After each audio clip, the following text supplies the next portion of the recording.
এই লিসনে আমরা শিখবো কিভাবে আপনি আপনার স্কাইপি কন্টাক্ট লিস্ট থেকে কোনো কন্টাক্ট অথবা কন্টাক্ট ডিলিট করতে পারবেন অথবা কাউকে ব্লক করতে পারবেন। প্রথমে আপনি স্কাইপিতে সাইন ইন করুন। তারপর ঠিক আপনি যাকে ব্লক করতে চাচ্ছেন তার উপরে মাউস দিয়ে ক্লিক করুন। তারপর মাউসের রাইট বাটনটি প্রেস করুন এবং নিচে দেখতে পাবেন রিমুভ ফ্রম কন্ট্যাক্টস, ক্লিক করুন। দেন আপনার ডেস্কটপ পেজে স্ক্রিনে একটি মেসেজ শো করবে রিমুভ কন্ট্যাক্ট। যদি আপনি তাকে রিমুভ করতে চান তাহলে রিমুভ প্রেস করুন, অন্যথায় ক্যান্সেল। আর যদি কাউকে ব্লক করতে চান ঠিক সেম একই কাজটি করবেন। সেই কন্ট্যাক্টের উপরে ক্লিক করবেন, তারপর মাউসের রাইট বাটনটি প্রেস করুন, তারপর ব্লক দিস পারসন প্রেস করুন।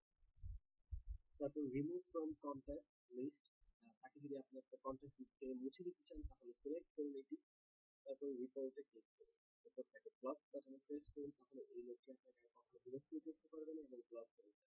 আর কখনো ফ্রেন্ড রিকোয়েস্টও পাঠাতে পারবেন স্কাইপি আইডি। অন্যথায় ক্যান্সেল বাটনটি প্রেস করুন। আশা করি আপনারা বুঝতে পেরেছেন।